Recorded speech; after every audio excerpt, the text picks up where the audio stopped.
Hi guys, welcome back to the channel. In today's video, we're going to talk about differential amplifiers. And in this particular video, I'm going to cover topics like an introduction to what is a differential amplifier and introducing terminologies like single-ended and differential operation. And we're going to discuss a little bit about the classic 5 transistor OTA. A differential amplifier is a two-input circuit that amplifies the difference between the inputs, and it also rejects the common signal between both the inputs. So there can be one output or two output out of a differential amplifier depending on what type of operation we are choosing. So a symbol, the basic high-level symbol of a differential amplifier is somewhat like this.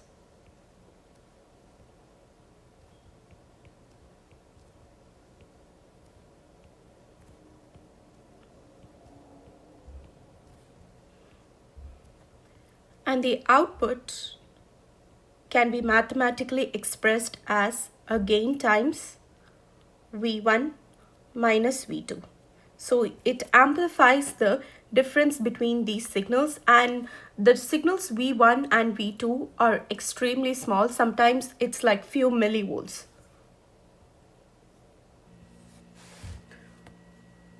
When we measure a signal with respect to a fixed potential, that is called as a single-ended signal.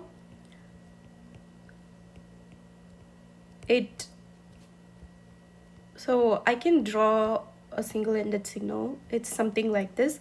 For example,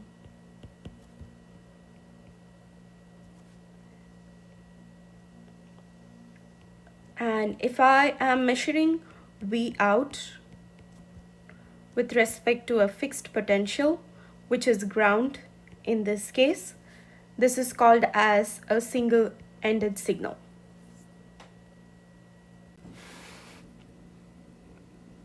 While a differential signal is a signal that is measured between two nodes, and these two nodes usually produce complementary signals. So that can be represented something like this. Oops. Let me redraw this.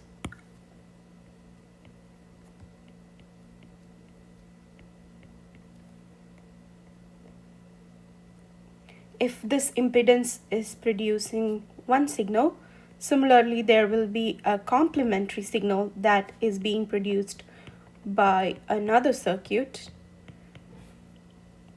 And if the output is measured between these two nodes, this is called a differential signal.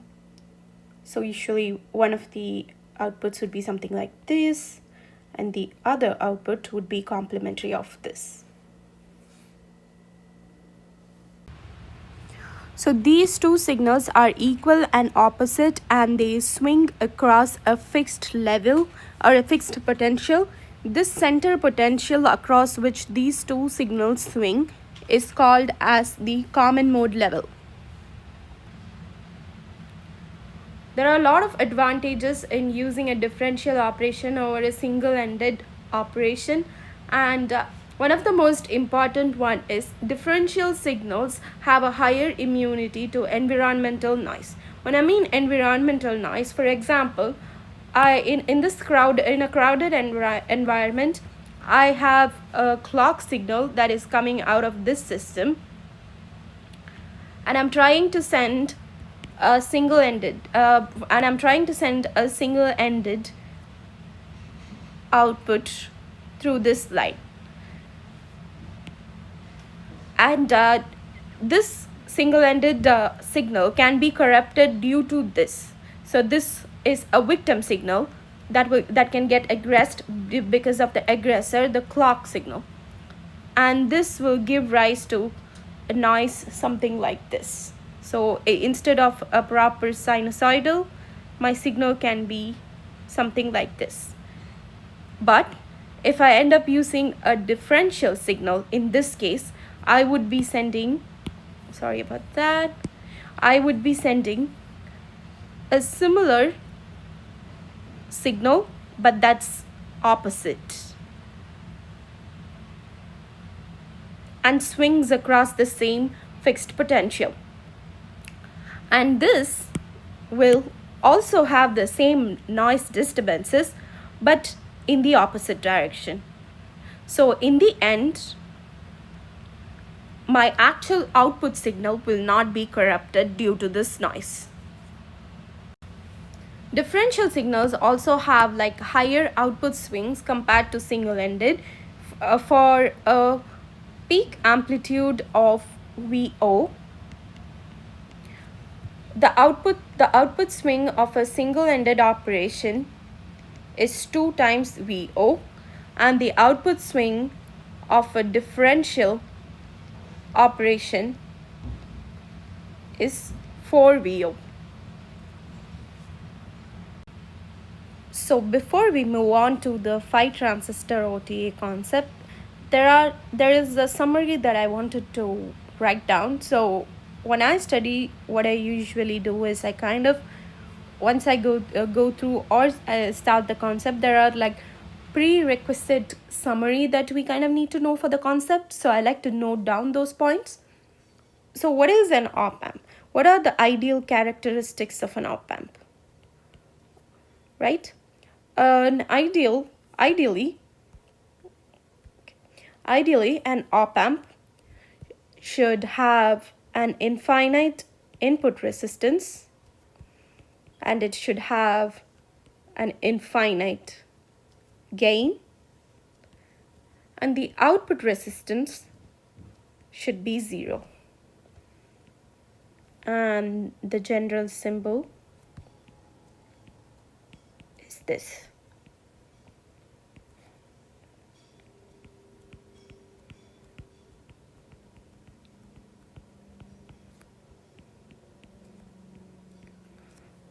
And also, we have already seen the single stage amplifiers.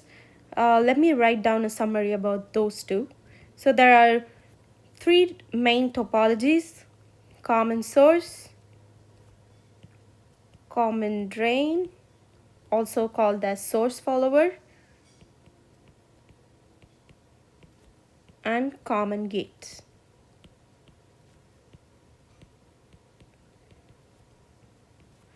Common source is a topology that has the highest gain, so it provides the highest gain of these 3.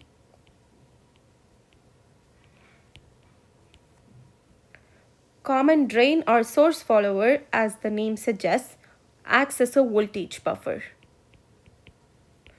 And the key characteristics that we need to have in mind is, since it's a voltage buffer, it has a high input impedance and it has a low output impedance.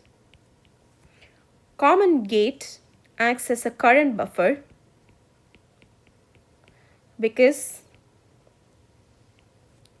it has a low input impedance and a high output impedance.